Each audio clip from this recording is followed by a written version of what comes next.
All right.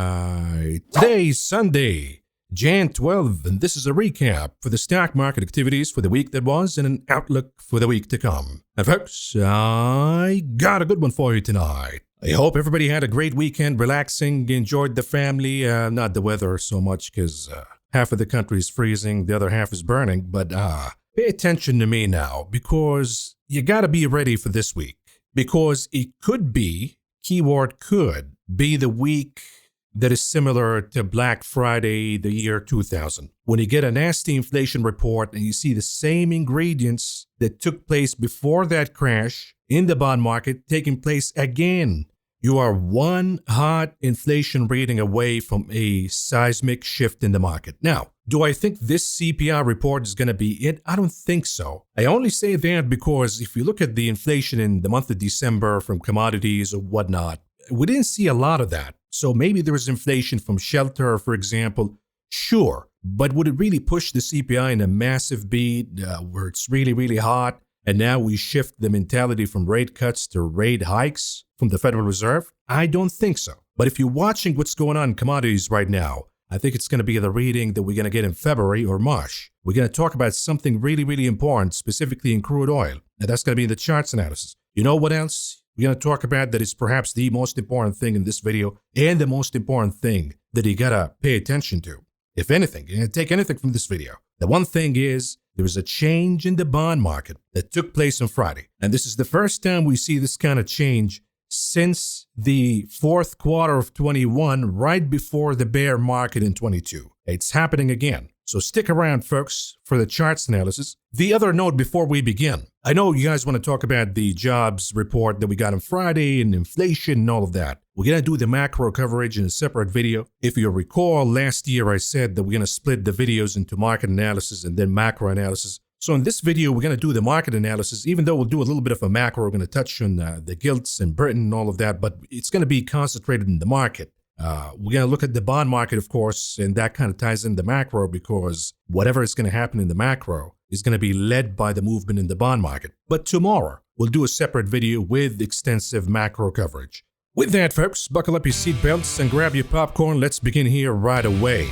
We talked about, back in the month of December, we talked about erasing the post-election rally. And why did we say that? Because if you go back to Warren Buffett, actually Warren Buffett was quoting Ben Graham. The stock market in the short run is a voting machine, but in the long run, it is a waiting machine. And what we've witnessed post-election is the voting machine.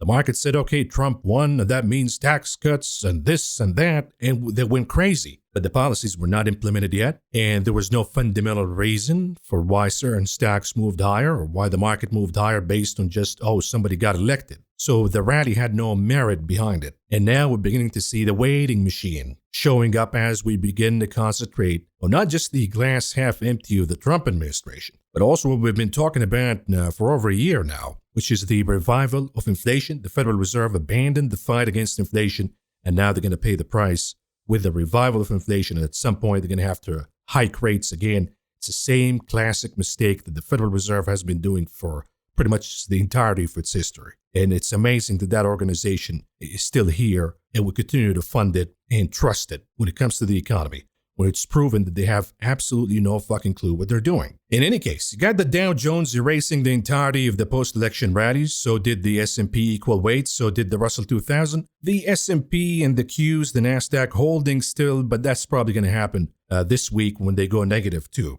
Throughout the week, folks, I've been telling the members of this channel that we have a distribution pattern. And I explained that in details in the video. We talked about the psychology behind a distribution pattern. Now, distribution patterns happen in two ways. You see sometimes an earnings report that comes out and a stock pops significantly higher. And then it consolidates for a few days, for a few weeks within a range. That is called distribution. The winners booking profits, the losers covering, and you see exchange of buyers and sellers. Some folks want to chase a rally. They think it's going to go higher. Some folks think this is enough. I'm going to sell and book profits. That's what distribution is all about, really. It's a process of thinking and digesting the main move. In this case, a big pop higher because of earnings, whatever catalyst. The second kind of distribution patterns that we see is when we have trends that are broken. So you have upward trends that are broken, And then we have a distribution pattern. Folks selling, folks buying, folks covering, folks debating. But the main move in this case is a move to the downside. We know in this distribution pattern that we got, the main leg that took us down is the December's FOMC. Gee, why did that happen? Exactly what we talked about in this program. The hawkish rate cut by the Federal Reserve. The market took it as a sign that this is the end of rate cutting and we're going to pause. And we got a massive flush down. Since then, we've been going back and forth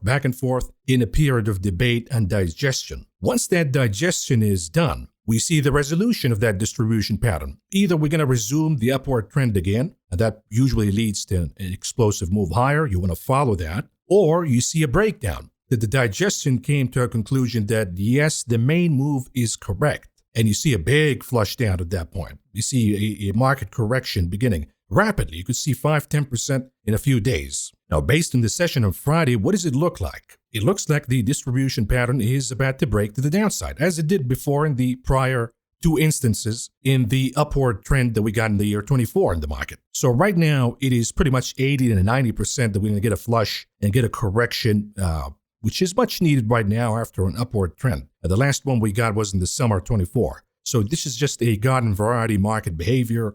You can't make too much assumptions based on it. You get a correction and then you have to reassess the narrative once again before you decide what to do next. In assessing the narrative, we have to look at certain data and certain facts. When you look at the risk versus reward, in staying in the stock market right now, it's negative versus bonds. It doesn't make sense at all. And this market is the most expensive in 22 years. And the last time we've seen such a horrific market from a risk versus reward return, it was around the end of the dot-com bubble. Now, this chart right here is not going to give you a timing that, oh, now is the time to sell, now is the time to short or whatever, but it's going to give you that what your risk is going to look like, that you probably squeeze the majority of the upside in the market and you have downside to look forward to. Meaning you need to begin to hedge, you need to begin to book profits, you need to begin to short certain stuff. And we'll talk about that in details in upcoming videos.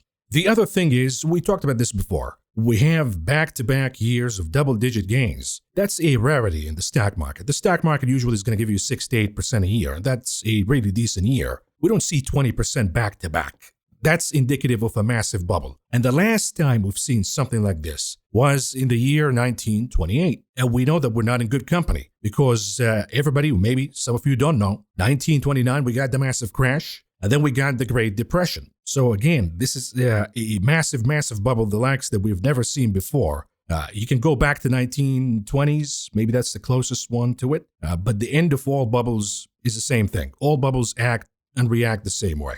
Another indicator that is indicative of huge danger is exactly what we see in investor sentiment. Everybody's now bullish. Everybody anticipates that the market is going to go higher in the next 2 years. And again, that's usually a risky company to be with. Because when everybody's long, at least in the retail side, what do you think the insiders are doing? They've been dumping. So it's a process of wealth transfer. But perhaps this is the biggest sign of danger, folks, that we've seen, I would say, going back since 23. This is from Michael Kramer on Twitter.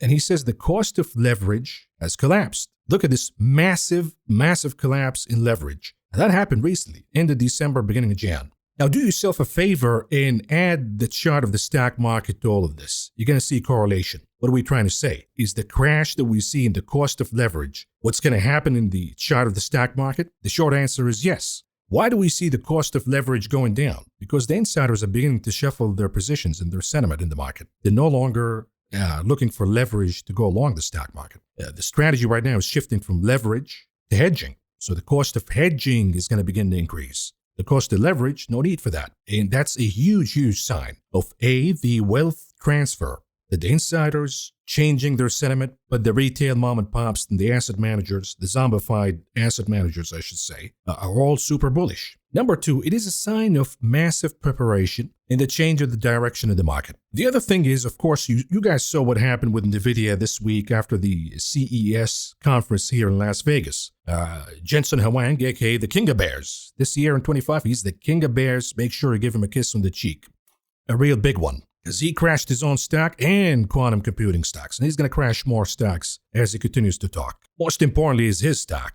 Why? Because The bubble reached a peak in NVIDIA. The expansion in revenues, the expansion in profits reached a peak already. And a lot of companies who wanted to hoard data center chips already did so. The big guys, the Microsofts, the Amazons of the world. And that's why NVIDIA is shifting to gaming and all of that. And the market is not excited about gaming and these kind of applications. The market wants to see more expansion of the bubble. The big guys, the Microsofts, the Googles, the Amazons, buying chips from NVIDIA worth 60 grand a pop, 100 grand a pop, which is slowing down because they already bought the chips. Now it becomes a game of infrastructure and energy. That's where the AI mania, AI bubble is spreading to. So you got a heavyweight in the stock market, NVIDIA, a $3.5+ trillion valuation. Absolute insanity. If that guy comes down, even if in a correction, 10-20%, it'll have seismic shift in the market. The other giant is Apple. Apple is the other $3.5 trillion plus company, even though the company been static, doing nothing at all, no growth, no innovations at all. But because of the passive investment bubble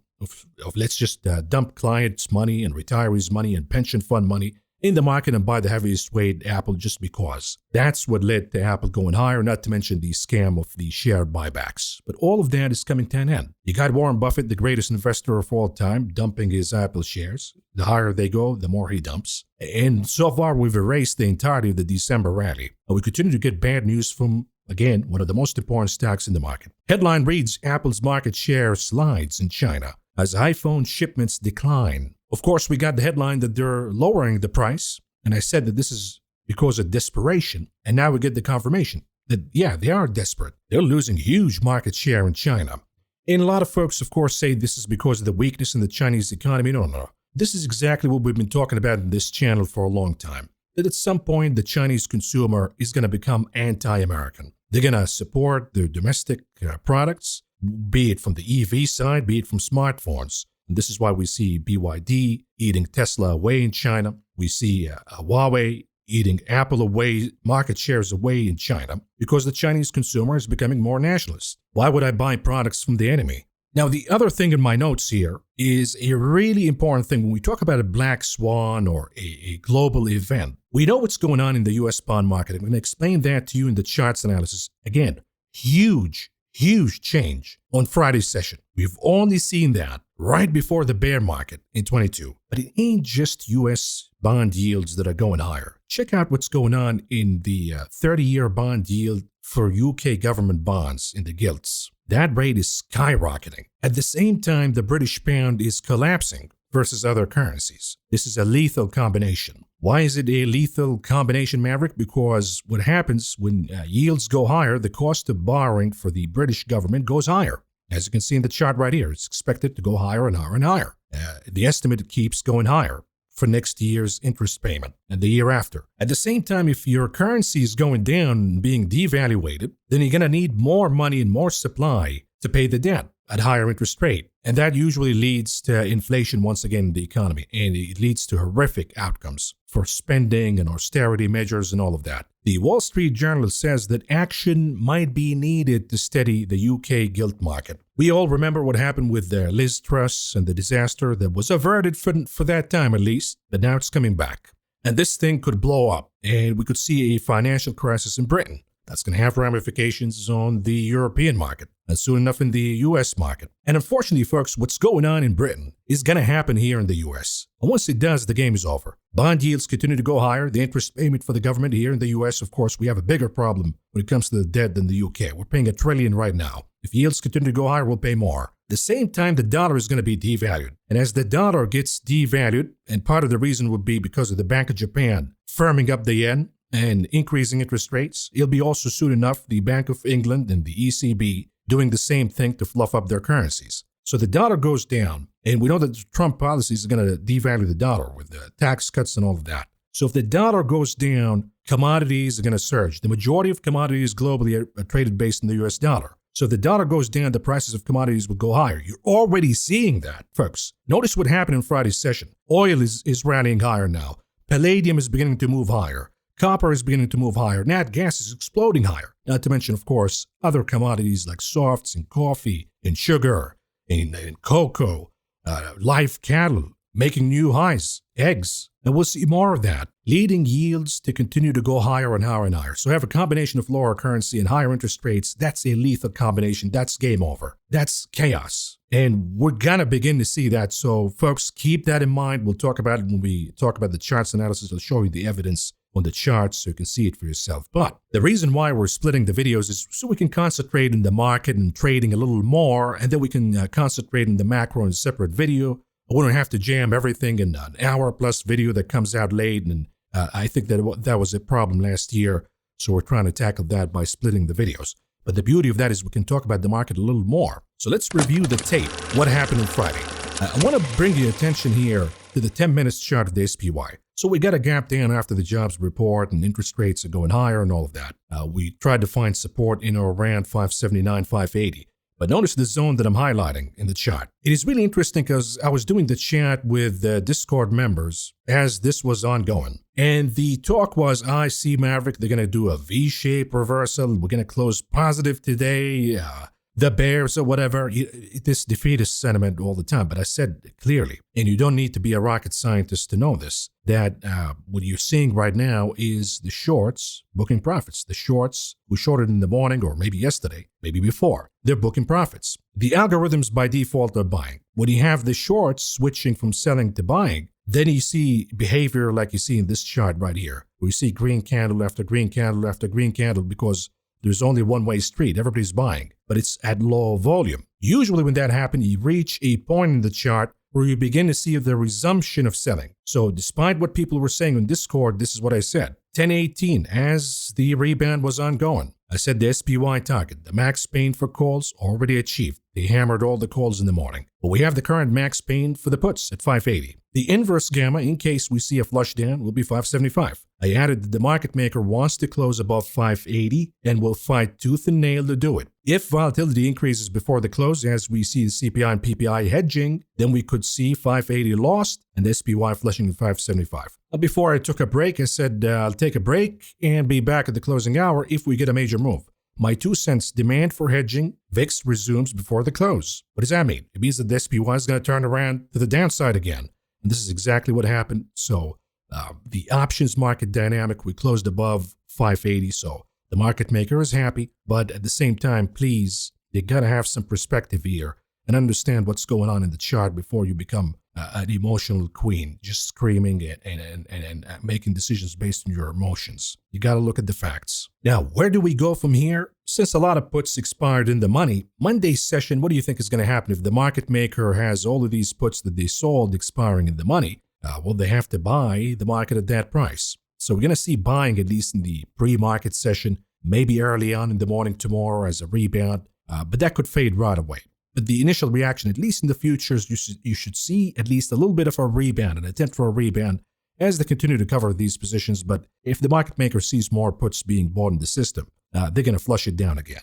So what do we do with this strategy? Let's go back before the year even began. The morning brief for New Year's Eve, December 31st. I said I suggested some trades. The SPY 585, 575 put spread. The expiration date is Jan 17, or you take the Qs 510, 500, put spread expiration same, Jan 17. We went with the SPY 585, 575. I suggested others like Apple 250, 245 put spread and Tesla calendar put spread. But anyways, we'll concentrate on the SPY 585, 575 puts with the expiration date of Jan 17. And notice how we traded it throughout the week, because you're going to get a lot of lessons from this on how to manage these trades and what to do next. So looking at the 30 minutes chart of the SPY, this is where we entered the 585, 575 put spreads on the SPY with the expiration date of Jan 17. Then comes the first trading session of the year, Jan 2nd. And I said I like the SPY Jan 17 puts. We'll keep those, but we're going to buy NVIDIA calls as a hedge. I mentioned why, because there's a rotation and NVIDIA is looking better in the technical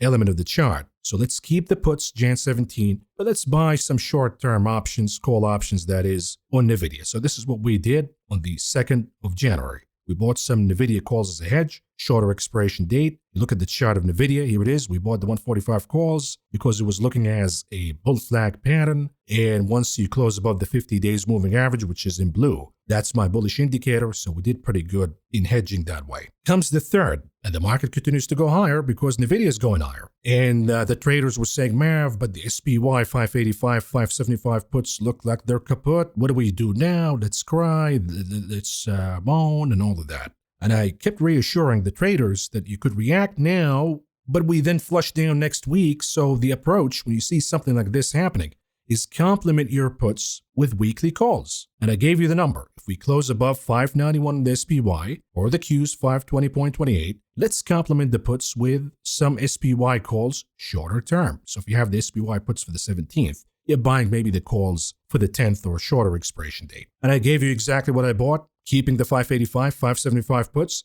but we'll add the 595, 600 call spread for Jan 9th. So you look at the chart, this is where we added. We got to close above 591. Let's add the 595, 600 calls and maintain the 585, 575 put spread that we have for Jan 17. Well, the market goes higher. Then what happens? I keep reassuring the traders, you should not have an emotional attachment. SPY is up 1%, but everybody's chasing. But I keep reminding everybody of the time frames, how to look at different time frames. You look at the daily chart for the SPY at that time, you look at the weekly, they're still bearish. But then you look at the hourly, it's changing to bullish. So let's respect that by having longer term puts complemented by shorter term calls. The traders were getting nervous because you don't want to have a trade that, in the case of the 585, 575 puts, and you're losing money as the market goes higher. That's not fun. But I keep reassuring the traders, I'm sticking to my guns. Keep the puts, complement with the calls. And as we got the pop, I said the calls did their job today. Let's book the profits. Now wait for the SPY to take the 591 number. The importance of that number, 591. If it takes that support, let's take the money that we got from the profits of the 595, 600 call spread and double down with the 585, 575 puts with the expiration date of Jan 17. So this is where we closed the 595, 600 calls. Once we got a close below 591, we added or doubled down on the 585, 575 put spread. And since then, the SPY went down, the trade is in the money. I'll let you know about the options of what to do with this trade next, but here's the NVIDIA trade. So we bought NVIDIA 145 calls at that point. We got the pop. And then I mentioned this. I'm with you. It gapped above the upper daily Bollinger Bands. I think the upside move is done. I closed some calls I had as a hedge against the SPY puts and switched to the NVIDIA 145, 140 put spread with the expiration date of Jan 10. So this is where we added the 145, 140 puts. What do you know? Next thing we know is the King of Bears comes out in Las Vegas and crashes his own stack. So the puts work out. Then we closed below the 50 in blue. So here's what we did. Booked the profits from the 145, 140, rolled down to 140, 135 put spreads. And so far, so good. Close to the money, so we'll keep it as it is right now for this week. If we have a closing above the 50, then you got to book it because there's not enough time on it. But the SPY trade, let's manage that a little bit. 585, 575 puts, expiration date Jan 17. They're worth about, let's say, $440 or $4.40 a piece. Option number one, you can book the whole thing. You can book the profit and go home. Wait for the next move. You can also roll it down to the 580, 570 at the cost of $3. So that means they're going to keep a profit of about 130, 120 in your pocket and roll the rest to the 580, 570. The third option, you can roll it down and out, meaning you roll it down to 575, 565 puts, but this time around for Feb 21st. That'll cost you about $270, so you'll keep about $170 per contract or $170 per option in your pocket and still have exposure to the downside. That's not bad, so that's option number 3. Option number 4, you can keep the trade as it is, the 585, 575 puts, but turn it into a butterfly put spread. Same expiration date, Jan 17. What you're going to do is sell another 575 and you net about, let's say, $3.20 a piece. And then you buy the 565 as a hedge. That'll cost you about $1, $1.20. All in all, you net a credit of about $2. That's locked in already as profit. If we close below 575 by a little bit, you'll also have profits in the butterfly, so this is a way to maximize your gains. But of course, we always have to play hedging and risk management. So, hey Mav, what happens if the CPI comes out cooked and we see yields going down and the market rebounding higher again? It's a possibility. How can we hedge against the position that we got, the puts? Let's buy the Jan 17 86 calls in the TLT at the cost of about 50 cents or $50 a contract. The reason why we do that is if CPI, PPI come out tame and all of this fear in the bond market is subdued and we see bond yields going down, market going back up, then the TLT is going to go also up. At the same time, you might see the same phenomenon that we've seen on Friday's session, where both the market went down and the TLT went higher, at least off the lows. So it could work either way, and this is why I do like this hedge, using the TLT calls against, let's say, SPY puts or Apple puts or NVIDIA puts. This is one way to do it if you think that maybe the CPI or the PPI caused some relief. We'll see what happens. But until then, let's move on to the market coverage, beginning with the closing of the indices on Friday's session. You got the Dow Jones down about 696.75 points, or a loss of 1.63%. Dow Jones erasing the entirety of the post-election rally. Dow Jones is more sensitive to bond yields. When yields go higher, Dow Jones dividend-paying stocks go down. The Nasdaq is more sensitive to the VIX. So the VIX going up on Friday, we see the Nasdaq down 317.25 points, or a loss of 1.63%. Of course, the S&P is in between the Dow and the Nasdaq, so it also closed in the red, down by 91.21 points, or a loss of 1.54%.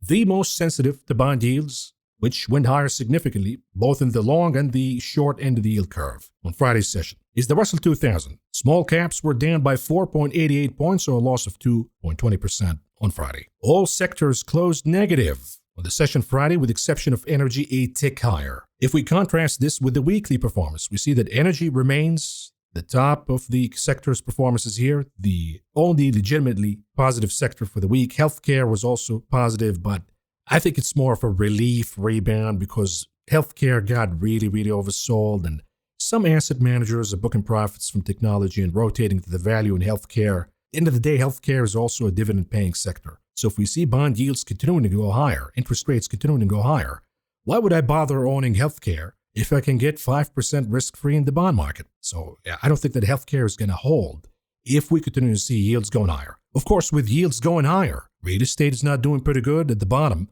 Financials, consumer defensives, dividend-paying stocks, technology, utilities, also dividend-paying. You get the picture here, folks. The breadth on Friday, awful. The NYSE, 21% advancing, 79% declining. NASDAQ, 21% advancing, 76% declining. My hunch is, but Monday, we try to fix some of that breadth a little bit. Maybe we close neutral, 50-50, slightly positive, slightly negative. But that's going to be a preparation for another flush. Comes the PPI and the CPI, in my opinion, my assessment, at least right now. Looking at the heat map on Friday, ugly, ugly, ugly. Across the board, we see more red than green.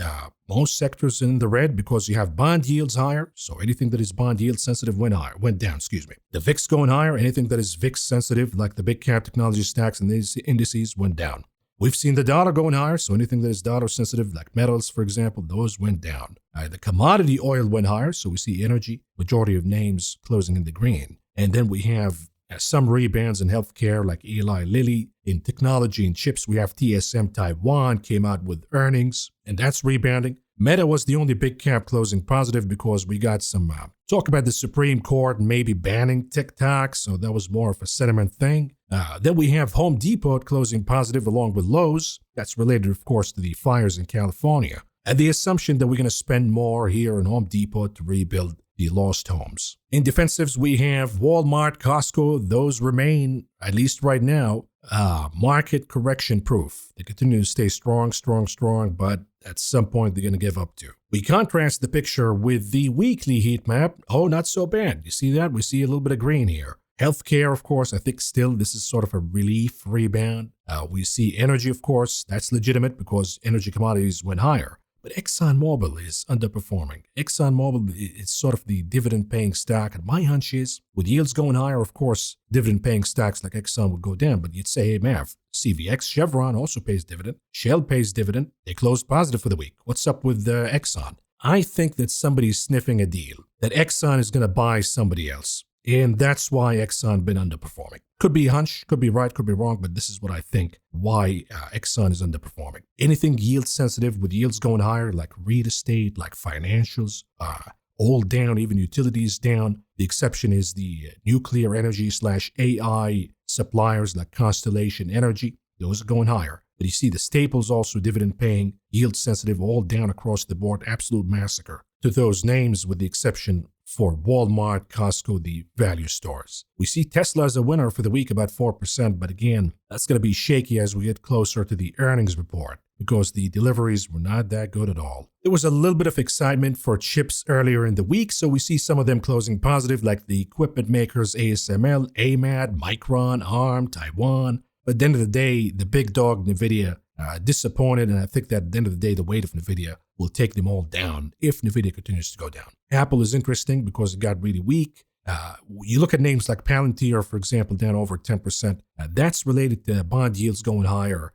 A lot of the risk-off stuff that exploded higher in the fourth quarter of 24 is beginning to fade. We look at the ETF heat map for the week. Do we see any improvement in breadth? Meaning that, the SPY went down or stayed flat, but the RSP, the equal weight is positive, or the Dow Jones, the DIA is positive, or the dividend stocks, the SCHD going positive, or the value stocks, VTV going, nope, we don't see that. They're all negative, so there is no improvement in breadth. The TLT down about 2.5%, so yields went significantly higher. Anything that is yield sensitive is suffering from the defensives, like utilities, like the XLP staples, like the IYR real estate, or even the risk-on yield sensitive, like the KRE regional banks or XBI biotech. The exception is the XLV healthcare.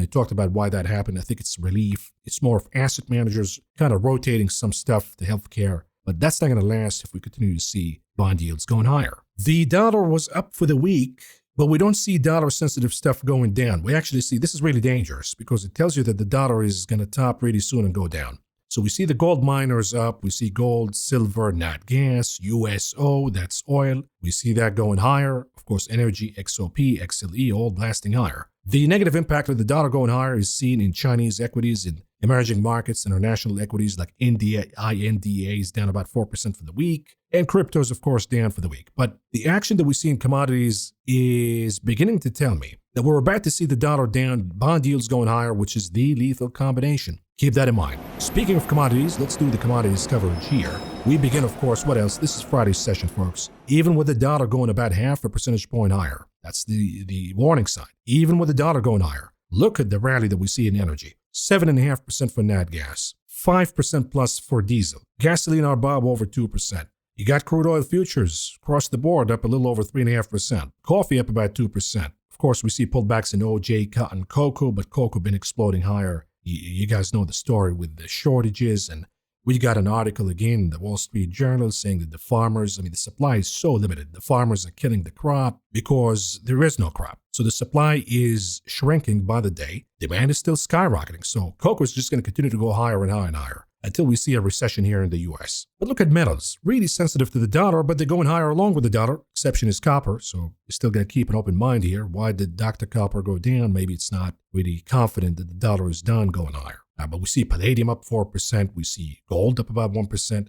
You look at grains like corn up over 3%. Soybean oil up almost 7% for the session. Live cattle and meats, feeder cattle, all making new all-time highs. So this is inflationary, folks. And when we talk about oil, of course, it ain't just devaluation of the dollar. It ain't just revival of inflation. It's also the geopolitical situation that we see with now sanctions coming against India for importing Russian oil. So they can't buy the cheap oil anymore. That means that India has to pay more. That's why we see the India ETF down big. And we see demand for higher prices of crude, and that's why the commodity is moving higher. That's among the reasons, of course. Look at the performance here for the week, folks. Nat gas up almost 19%. If you look at soybean oil, up over 14.5%. Lumber up about 7%. Heating oil up about 6.5%. Copper up about 5%. Palladium 5%. Crude oil up a little over 4.25%. You see what's going on here? It's the revival of inflation. If we close the month like this with more gains in commodities, then the February CPI report will be the nail in the coffin for the market. It's going to crash right there and then. So what can I buy, Maverick, in this new regime of, hey, maybe the Fed is going to raise rates again and devalue the dollar and all of that? Tavi Costa here had a really good post. He suggested the WTI is breaking out. I do agree that oil is breaking out. It's going to explode higher, keyword explode, really soon. Going to keep that exposure for USO in your portfolio, at least right now, short term. But he also says that the combination of rising consumer prices and financially repressed environment creates an ideal scenario for hard assets to thrive, in my view. I agree. Hard assets meaning commodities, financial assets like stocks, not so much.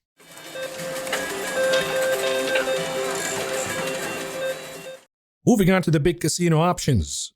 Of course, we got options expiration. This is the monthly, so the volume goes higher across the board, led by NVIDIA. Interesting thing is we see the calls versus puts being more balanced now. So we see 40s in the puts, 50s to high 50s in the calls. If we begin to see the puts take it over, like 50 plus, that'll be a sign that, okay, we're getting a little oversold here. A lot of Johnny-come-latelys beginning to hedge, so that could be a sign and a signal for a rebound. But right now, folks, the cost of hedging is a little higher. I've been suggesting that you should hedge since the month of December, when we've seen IV ranks in the single digits. IV rank meaning the implied volatility. And when the implied volatility is lower, the cost of hedging, meaning buying puts, protecting your shares, is really cheap. Once you head to the 70s, 80s, it becomes too expensive. Is it too expensive right now for NVIDIA at 18.25? No. At Apple, 50%. I mean, it was 7%, by the way. The IV rank was 7% last year when I told you to hedge. Now Apple at 51%, so the cost of hedging is getting expensive. Likewise, the cost of, if you bought puts betting against the name, you're seeing appreciation in value. Tesla at 74, puts are always expensive in Tesla, but the cost of hedging is getting more expensive if it continues to flush down and it breaks support. It's going to get even more expensive, so Tesla shareholders, you got to have a hedging plan here. Palantir, same thing, 77% of the IV ranks, so the cost of hedging is getting more and more expensive for Palantir, so I'll show you a hedge that I think it's still reasonable when we do the charts analysis. If you happen to be a Palantir shareholder, as I know a lot of you are, just follow the trade I'm going to give you at the charts analysis to protect your shares, because I'll show you a really bad indicator for Palantir. They could flush down really big. Stay tuned for that. Let's do the unusual activities that took place on Friday's session, beginning with Meta. So Meta was going higher right off the gate. They were buying all of these calls out of the money, millions and millions and millions of dollars. Those are the institutional flows. Why are they buying it? Because they got the rumor. Somebody, of course, leaked the information from the Supreme Court that TikTok might be banned. So immediately the hedge funds, the investment firms began to buy these calls. And it led Meta to be the outperformer, at least in the beginning of the session. Then it came down a little bit, yet closing positive. For the bullish trades, we have Apple. Somebody here buying the dip on Apple. They bought the 240 calls for the expiration date Jan 31st, spending about $1.1 million. I think Apple is looking weaker here, and if the VIX continues to go higher, let's say because of PPI, CPI, there's one more flush coming in Apple before it becomes really oversold. Another bullish one for you for NEM New Mount. So gold miner's been absolutely horrific in the fourth quarter, led by New Mount. But if we think the dollar is going to go down, that's my hunch, dollar is going to go down, then gold miners is the best asset that you want to be in. So somebody here bought the 42.5 calls. The expiration date, March 21st, 2025. By the way, why do we say that gold miners is the best asset if the dollar goes down? Because they are the most sensitive to the dollar, along with copper, of course. But here in this case, they spent about a little over $1.5 million. Then we have a neutral trade. Somebody have a Alibaba short strangle. Now, what does that mean? You're selling a call out of the money, you're selling a put out of the money. You're betting that the stock is going to be flattish in that specific period of time. We know that Alibaba and the Chinese stocks have been impacted by the dollar. So the dollar goes down, then Chinese equities should improve. But we also know that they're going down because of pessimism re the Trump administration. So until the administration is in, and maybe we figure out that the bark is worse than the bite, maybe we see improvement in Alibaba. But if the bite is worse than the bark, then yeah, Chinese equities will flush down. So this is not the best trade really, but the trader maybe knows something that you and I don't. They sold the 85 calls and the 80 puts for the expiration date, April 17th, 2025. Betting the stock will be flat within that range all the way till the expiration date. And they netted a credit of about $2.5 million. Let's segue to the bearish trades. How about NVIDIA? Somebody's betting for more pain to come. 120 is a really interesting number because it is the weekly support and trend line. So somebody bought the 120 puts for the expiration date of October 17th, 2025, spending a little over $2.5 million. But we got another bearish one for you for the IWM. What's new here? They keep knocking the IWM all the time. If yields are going higher, IWM is going down. In this case, they bought the 207 puts for the expiration date, February 21st, 2025, spending about $2 million in those. More declines for the IWM. And it kind of broke, right? It kind of broke on Friday, playing the bear flag pattern. We'll look at that in a minute. We do the charts. But we have OIH. This is oil services, which is supposed to be good if we're going to increase the energy production of the Trump administration and annexing Canada and all of that. But here, somebody's buying puts in a big way. They bought the 250 puts for the expiration date, March 21st, 2025, spending about $3.25 million. I don't know if there's a reason behind that or not, but again, maybe they know something that you and I don't. Then we got AMD. AMD, unfortunately, been getting hyped up in social media and the bros, the financial bros on YouTube. Hey, buy AMD. AMD is going to go to the moon and such. Why did they do that? Because there was a hedge fund or there's an investment firm that went long AMD, and they're paying these dogs to prompt AMD higher. But at the end of the day, we know that based on the company's results, they're not even competing with NVIDIA at this point. They're improving, that's for sure. But we need to see more. So we see AMD going down, and now somebody's betting for more pain to come. They bought the 100 puts for the expiration date November 21st, 2025, spending about $2.5 million. Do your homework, folks. Don't just follow whatever in social media. Do your homework. Do you like the chart? Do you see the risk? If you buy now, what is your stop loss? Always do that risk management analysis on your own before you enter any new position. Now, Carvana, fraud, criminal enterprise. The father is a criminal. The son is also probably the same. Apple doesn't fall far from the tree. And we have Hindenburg now issuing a report against Carvana. So Carvana went down, and I think the fraud will be exposed even more in the upcoming weeks. So somebody bought the 175 puts for the expiration date February 21st, 2025, spending about $2 million. Let's segue to the charts, and we're doing something different this year. We're going to look at the indicators and the charts related to the indicators. So you have the dollar dictates what happens to these kind of assets. Bond yields dictate what happens to these kind of assets. The VIX hedging dictates what happens to the indices and the big guys. So let's begin with the VIX. What do we see here in the VIX? It didn't play the bear flag that we talked about last week. So now it turns from bearish to bullish because it made a higher low. That is risky for the market, but it's not really definitive just looking at this chart alone. Let's do the monthly chart for the VIX. I want to show you something here. Look at the MACD indicator. When you have a change, a definitive one, a strong move from red to green, from bearish to bullish momentum, notice what happens every time we do that. You still got the VIX monthly chart in the candlesticks, but I plugged in the SPX, the market in white, in the line chart. You can see every time we have the shift from bearish to bullish and the VIX goes higher, the market goes down.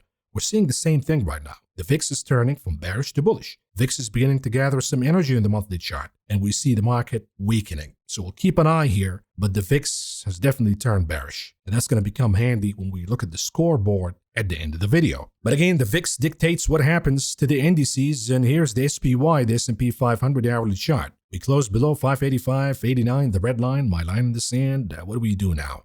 We try to recover, as I showed you in the hourly chart or the 10 minutes chart in the intro of the video, but it doesn't look good here. Is it oversold? Yeah, kind of is. So, but right now the immediate risk, to be honest with you, is it could be inverse ABC. But we go all the way down to closing the 576.71 gap. That could be the immediate risk. Let's get it done and be over with. Problem is, if we do that, we're going to head to the PPI and the CPI really, really oversold. So if those readings are not hot, the market could have a relief rebound. What you want to see if you're bearish is let's do a rebound Monday. Maybe retest 585.89, maybe 585, just even. And then comes the PPI and the CPI, and we flush down. Because that's going to guarantee that we're not oversold. Not only are we going to go down to 576.71, but probably pierce below. On the daily chart, what do we see here? Lost the 50 again, and we now flirting with losing the 100 days moving average in red. So 50 in blue, red, 100. Momentum indicators, RSI, MACD,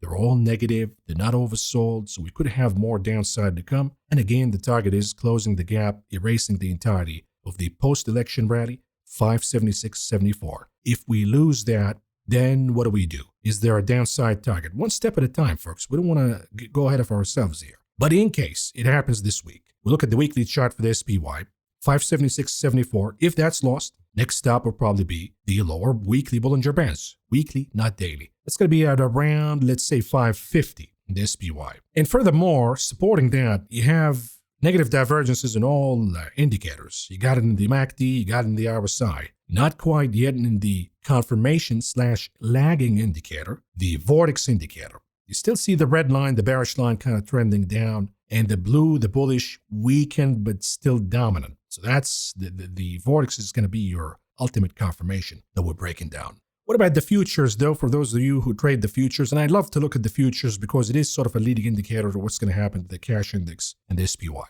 Here, we lost the 100 days moving average on higher volume. We lost 5,900, and we said if we lose 5,900, fire up the mini bazooka. 5,900 puts you sell the 58 because the 58 is probably going to be support. If it happens Monday, close the trade, de-risk before CPI, PPI, maintain some put position, but also have some hedging. If we get a rebound, let's say Monday, then probably after the PPI or CPI, we'll be at 58, if not even below. The Qs, same look as we see in the SPY. Immediate risk is an inverse ABC that could take us all the way down to 505. But at the same time, it is kind of oversold in the RSI and the hourly, so it could rebound. It could rebound all the way even to 516.14 because the rebounds in the Qs are usually more aggressive than the SPY. Given the weight of Apple, Nvidia, Amazon, you need just 2 or 3 of those to go higher by 2%, 2.5%. You see big rebounds. But again, if we go down to 505 Monday, right off the gate, my hunch is that we might get a relief rebound, at least from the PPI. So if you're bearish, you want to see a rebound Monday, then you flush down. Looking at the daily chart for the Qs, we lost the 50 days moving average in blue. We're now waiting for the 100 in red. But we also have the gap from the post-election rally. So that's in or around the 100. It could be sort of a wave. 1, 2, 3, 4, and 5 takes us all the way down to the 100 days moving average. Momentum indicators are all not looking pretty good. MACD, RSI, all the negative divergences. And they're heading down. Now, you plug in the gap. That's going to be 492.88, just a touch below the 100. So we could pierce below the 100 just to close that gap. Looking at the weekly chart for the Qs, rising wedge, breaking down. What else can we see? We have the 50 weeks moving average in blue. That could be support in time. But again, this is a weekly chart. It could take a month before we head to the 50. What I want to show you is if we zoom out a little bit here in this chart, of course, if we go down just before we zoom out, 448, I think is going to be an important number. And that could be top to bottom, a correction of about 17% or so. That's reasonable after the impressive run that we got in 24. But again, before that comes the 50 weeks moving average in blue, which also, if we zoom out a little bit, coincides with the Fibonacci support. So again, it's 472-ish. That's support number 1. And then if we break that, 447.77. After that, you have the Fibonacci numbers right in front of you. But again, one step at a time, folks. What I want to show you, really intriguing here, is the weekly chart for the Qs. Pay attention now. Look at the MACD indicator. If we cross from negative to positive, but we trade above the 0 line, that's the beginning of a new bullish wave. Bullish waves can have corrections, as you can see. I'm marking them 1, 2, 3, 4. This is for the rally that we got in 21. But at some point, the wave dies. The bullish wave dies, it begins to frizzle down, crosses below the 0 line. Then we have the beginning of a bearish wave, aka a bear market. Are we in a bear market yet? Not really. We're not at the 0 line yet, but I think that's going to happen this year because look at the symmetry that we see. I mean, look at that break that we got, number 4 in 21, end of the bullish wave, beginning of the bearish wave. Watch what happens here if we apply the same symmetry to the wave that we have since the year 23. You got the same corrections, 4 corrections, rebounds, but it appears that this 4th correction, as it did in 21, will be the final one. And if that is the case, then in time, we're going to revert back to a bear market. The only difference that we have between now and 21 is, at least right now, we're not breaking the trend. The weekly trend line is still intact, so it's a little stronger than the 21 wave. It could be a little more stubborn before it breaks down. For those of you who trade the futures, the NQ NASDAQ futures, it lost the 50 days moving average in blue. It lost another, flirting with the loss of an important number, 21,000. Then you have the 100 in red. That's another support. After that, I think we go down to 20,522. I'm actually going to lower that number to 20,000. If you break below the 100 days moving average and close below for the day, you're probably going to head down to 20,000 because it's probably going to happen because of an increase in volatility or earnings coming out bad from the big cap technology stock companies. We talk about what's impacted by the VIX. How about Apple? Here's the daily chart, erasing the entirety of the December rally and then some. We got the bearish confirmation once we lost 241.97. And on Friday's session, we went down to the support about 233 or the 100 days moving average in red and caught a little bit of rebound. Can we rebound a little more? Sure, that's a possibility. But for now, trade management. And just to show you something, because I know the confirmation was 241.97. I entered before the confirmation, before we actually closed for the day. And that happens from time to time. Sometimes you jump the gun. And this is what I did. Now remember, we have the 245, 240 puts that we talked about before the year even began. So we closed that at profits before. But this is what I did. I bought, this is of course, the trade was Jan 8. And I bought about 320 contracts of the Apple 230 puts. And I paid about 67 cents a piece. Of course, Apple didn't go down. It actually rebounded higher the day after. So I lost about 50% of that trade because I jumped the gun. But I was confident that it's going to play out. because you don't pierce below the support and then just rebound like nothing happened. I think we have another flush coming. What do you know comes Friday's session? It played out beautifully and we closed at a profit of about 10 grand at $1 a piece. The contract was actually over $1.50, so I could have made more, but I had to do the live stream. I'm going to blame it on the live stream members. You guys limited my profits. Just keep that in mind. I'm joking, of course. But let's look at the weekly chart for Apple. The thing been flat, folks, for over 175 days. Since the summer, it's been flat. Warren Buffett is dumping. You got to trust his judgment that this is way overbought and way overvalued, and it just doesn't make sense at all. So if we look at the weekly chart for Apple, trends, right? Are we going to break this trend line and have a correction, a legitimate one in Apple? I think that's going to happen only after we get the report. We see the weakness in Apple's numbers. And last time it happened, it was about 10%. So can we get another 10% and still look pretty good at Apple above 200? Yes, that's a possibility. And then we'll take it from there. We'll see what happens after that. Because the 10% correction will, by the way, coincidentally, take you all the way to the 50 weeks moving average. I think it's a reasonable target if we lose the trend line. After the 50 weeks moving average, if that is violated, keyword if, we get the 100 in red. So one step at a time here, folks. How about NVIDIA? That's dominated by the VIX, dominated by the indices. So we see the big flush down after CES, lost the 50 in blue. That was the bullish confirmation. So do we have a bearish confirmation in NVIDIA? No, not yet. Unless you lose and close below the 100 days moving average in red. But right now you have erasing the bullish confirmation. That's weak enough, and it could lead to more pain to come. But confirmations matter, folks, so one step at a time. But if we close below the 100 days moving average, you probably want to go with the 120 puts naked like the unusual trades suggested. Because you look at the weekly chart for NVIDIA, we have the trend line, and we meet the trend line in or around 120. And then we see what happens. The second indicator is the dollar. The Dixie reaching close to my number in the weekly chart. Look at how overbought it is on the weekly RSI. 2 cents. And I'll explain. This is really important. Pay attention now. Wake up. Plug in crude oil, weekly chart. There is positive correlation with the dollar, meaning that the dollar rallied and crude oil should be catching up with the move. So, Maverick, are you saying if the dollar pulls back, then crude is going to pull back? And we're not going to have any risk in the market because inflation risk will go down. This is really hard to explain, but we've seen it before.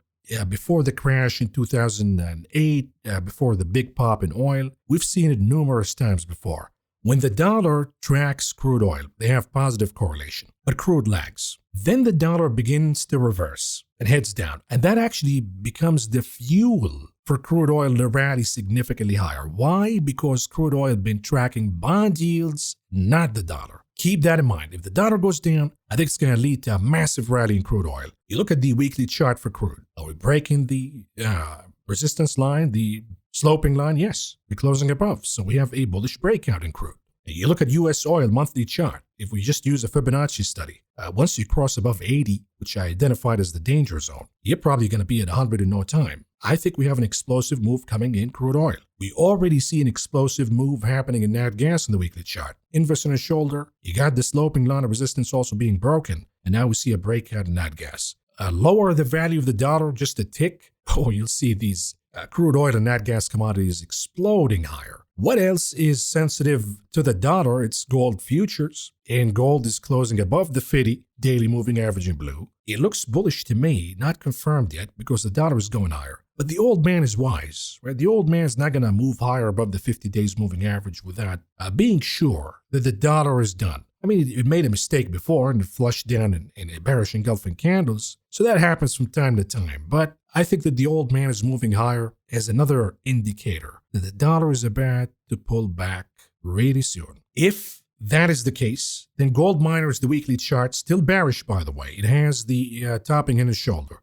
But if the dollar goes down, gold miners are the most sensitive. They're going to pop significantly higher. So you're going to begin to buy the dip in gold miners. The third and the most important indicator, and this is the point of the video. Thank you for waiting and staying with us throughout this long video. Try to make it short, but again, it's a good discussion, so who gives a shit? What you're looking at right now is the 30-year bond yield in white, and then in orange you have the 2-year bond yield. Notice the lag as I'm highlighting? They have positive correlation. They're going to catch up with each other, but the two have been lagging. Why? The 30 is the borrowing rate for the government. The 30 is the interest rate for mortgages and credit cards and such. The 30 is the pulse of, hey, Fed, if you're going to cut rates, I'm going to go higher because I'm thinking that the rate cuts are not needed. And by doing so, you're inviting inflation back in the picture. That's why the Fed been cutting rates, but the 30 been blasting higher. Why did the two lag? The two is what tracks the Fed policy. The two began to move significantly higher on Friday. So the 2 is beginning to catch up with the 30. Why is that significant?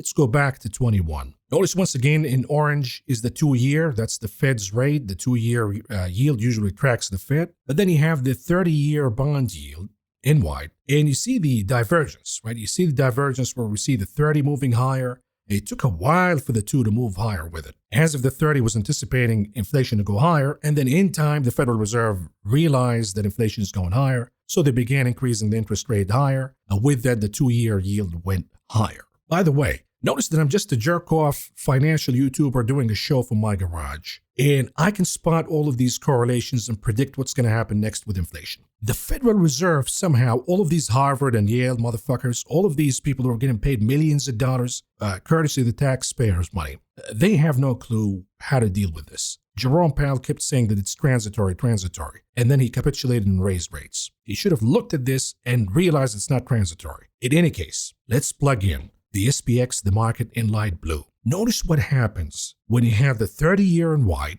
and the 2-year beginning to firm up together. The market cannot hold any more. Why? Because now the market is facing two enemies. In the 30-year bond yield, it's facing inflation. In the 2-year bond yield, it is facing the Fed hiking rates. You saw what happened with Bank of America on Friday saying no more rate cuts. Some are beginning to talk about rate hikes. One CPI inflation report away before it becomes conclusive that the next move will be a rate hike. Goodbye, market. Another leading indicator to all of that is let's plug in the IWM in pink. Notice that the IWM in 21 top before the SPX because the IWM is more sensitive to the 2-year. The moment you see the 2-year moving higher, immediately you see a reaction in the Russell. So the Russell 2000 is a leading indicator when it tops and begins to go down. When we see the 2-year heading higher, next thing you know, the big caps, the SPX, the Qs will follow the lead of the IWM. What is the IWM or RTY Russell 2000 doing right now? It's breaking down.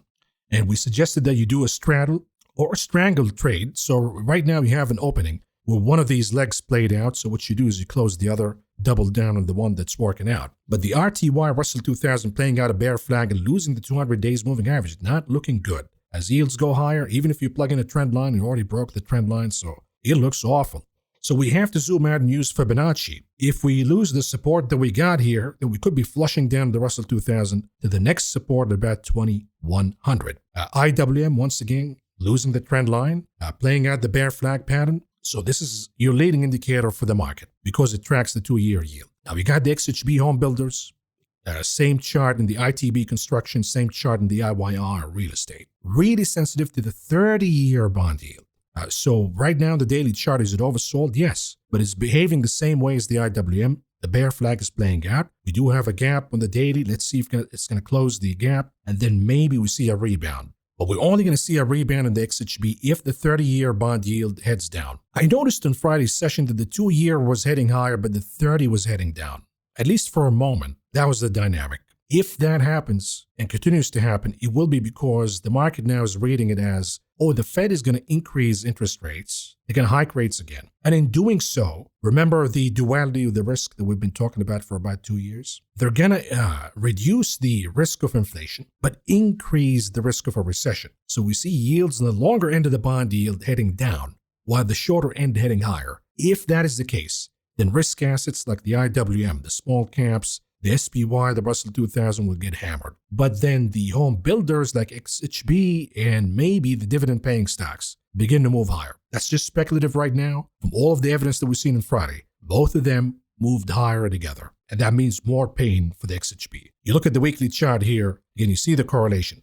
They can in time trade together when the market assumes that bond yields are going higher because of a good economy. When we see these spikes, and it becomes clear that it's happening because of inflation coming back. You see the XHB heading down, XHB in white, in pink, you have the 30-year bond yield. So we go back to the weekly chart for the XHB. It might rebound in the daily, just relief rebound because it is oversold, but boy, we have plenty of room for the weekly chart to go further down. We have support 97.40. In time, it might meet the 100 weeks moving average, so I think we still got time. What do we do in this case? You short the XHB. We've been short, so we're going to stay short, but we're going to hedge by maybe buying some shorter term calls on it just in case we get a relief rebound on the daily chart. On the KRE Regional Bank's daily chart, breaking the bear flag support or bear flag 100 days moving average and bread support as the IWM did, as the XHB, and if yields continue to go higher, we'll see the KRE flushing down. Again, maybe it's oversold on the daily, might get a relief rebound, but boy, switch to the weekly chart. And we got plenty of room here to go all the way down to the lower bands in or around my support at 53. Same approach. Long-term puts, short-term calls. And since you guys love Palantir, a lot of Palantir bros here, I have my toilet at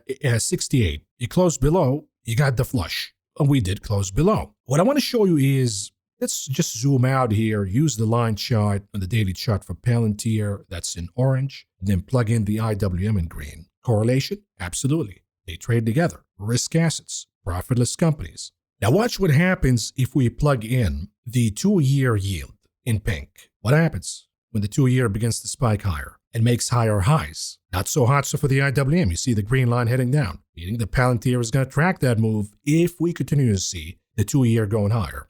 Palantir and the risk assets, the profitless companies, are not really sensitive to the 30-year bond yield in the short run, more sensitive to the Fed policy of the 2-year. Keep that in mind. So hedging, if you own Palantir shares, you made big profits at 24, you got to protect some of these profits here. So let's do the February 21st 60 puts naked. It'll cost us about $300, $3 a pop. Again, is it expensive? Yes, it is. But is it worth it? I think it is, because it's going to protect you here if we go below 60 in a big flush down because we have an explosion in yields or whatever. At least you preserve the right to sell your shares at 60 and lock in some of the profits from last year. Let's look at some of the miscellaneous charts that are not really bounded by the dollar or bond yields or the VIX, like Tesla. More of a retail options phenomenon. On the hourly chart, we know the no-go zone is 427, rejection twice. Bearish confirmation 417, so long as we're below. The bears have the advantage.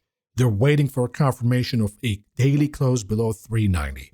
You close above 417, now we have a battle between the bulls and the bears. You close above 427, the bulls took the advantage. The problem with Tesla is if you look at the weekly chart, we get a top, right? Topping candle, inverse hammer, and then we have support at 373. So if you lose that in the weekly chart, look at the momentum indicators. We're going to have a massive correction here in Tesla. I think the catalyst will be the report with the deliveries numbers, folks. And everybody's anticipating a downside reaction here. It's going to take a miracle for Tesla to move higher based on that delivery number. But to each his own. All I got to say is hedge. You made a lot of profits, hedge. Buy some puts, February's expiration. If it flushes down, you preserve the right to sell your shares at the price that you desire. And you can finance the puts, by the way, by selling covered calls. So you utilize these kind of strategies. What about Bitcoin? Bear flag on the weekly, but do we have confirmation? Are we closing below 92,000? 55.86? No. So no confirmation yet, but it is leaning toward a breakdown. And ladies and gentlemen, if the market erases the entirety of the post-election rally, then I think that Bitcoin will do the same. So let's do the scoreboard. This is what we've done last week. The bullish case is NVIDIA. The E-mini futures and the SPY above the 100 days moving average. The VIX is looking bearish, so that's an evidence in the bullish side. J&K moving up. Trump optimism. Breadth improvement possibility. The bearish case was Apple looking weak. The SPX below the 50 days. Yields are going higher.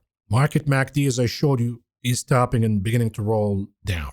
Big tech earnings will probably be peaking and heading down. That's still on the table. Revival of inflation. We got a lot of data this week supporting this. So let's look at it one by one, see who has the upper hand here. Looking at NVIDIA on the bullish case. Is NVIDIA bearish? No. It erased the bullish case. It's below the 50, but it's not bearish yet because it's not below the 100 days moving average. So we'll leave that as it is. What about the E-mini futures? Above the 100 days moving average? Not anymore. We lost the 100 days moving average, closed below. So that's boom, off. At least right now. How about the VIX? We just talked about making higher lows, no bear flag, so that's gone. J&K, still maintaining a higher low, so we'll keep an open mind here. But of course, there's a possibility of an inverse ABC breakdown in J&K. So for now, we'll leave it as it is because it is maintaining a higher low. Is Trump optimism still alive? Yes, it is. As we get closer to the inauguration, we can see a revival of Trump optimism again. The breadth improvement. I'm just looking at the 25 performances here. SPX in orange, DJI, the Dow Jones in pink, and the RSP equal weight in white. All of them are down together, so there is no breadth improvement at all. How about the bearish case? Apple is still bearish, SPX below the 50, yields going higher, MACD, you know the deal. The bearish case is all intact. The bullish lost some elements. So I use this as something additional besides looking at the charts to give me a clear indicator of how I should trade. And right now, the bearish case is overwhelmingly winning over the bullish case, so right now, the bears have the advantage. If that changes, then things will change. But right now, the bears have the advantage, so we're going to trade the same way we've been trading. Let's move on to the conclusion of this video. What do we have in the economic calendar tomorrow? Or this week. Tomorrow, we have Monday, Jan 13th, the monthly federal budget. We'll get some scary numbers about the deficit and all of that. It could be an opportunity for the market to rebound a little bit, find some footing. But comes Jan 14th, we have the NFIB Optimism Index for small businesses. Then we have the most important PPI Producer Price Index, the leading indicator for the CPI. That could be a big deal. Then, of course, comes a bunch of Fed zombies from Schmidt from Kansas City and Williams from New York. We also get the Fed Beige Book and an outlook on what's going on in the economy. Comes Wednesday the 15th, the most important day of the week. We have the CPI, baby, CPI. Maybe they're going to reveal the real numbers now that we have a change in the administration, but that is followed by the Empire State Manufacturing Survey. A bunch of more Fed zombies from Richmond Barkin, again Williams from New York, and the biggest scumbag in the Fed right now, Chicago Fed Goolsbee, the golden shower guy, the golden path kind of guy. Anyways, Thursday, Jan 16th, we have initial jobless claims, retail sales, really important, retail. The assumption is it's going to be a hot number for December, so you could get a relief from the PPI, CPI, then retail hits you really hard. We have the import price index on top of the Philly Fed Manufacturing Survey, and then we got business inventories along with the Home Builder Confidence Index. We finished the week on the 17th, Friday. That's actually going to be the monthly options expiration, by the way. So I made a mistake. I said that the 10th was the monthly, so correction. It's going to be this week. So OpEx will be the dominant theme. Comes Friday because the macro data is not really that important. We have housing starts, we have building permits.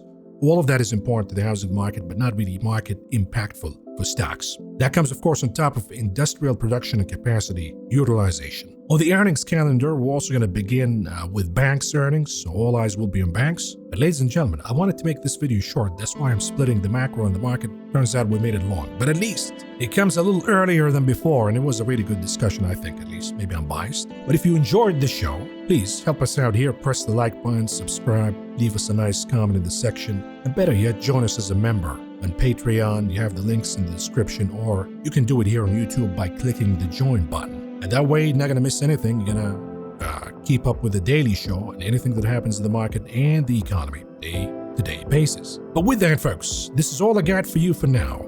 Thank you for listening. Thank you for watching. Appreciate and love all of you. I'll be talking to you again tomorrow. Good night. Hey, there's a bubble. Mark, you sure? Yeah, it's time to call bullshit. Bullshit on what? Every fucking thing.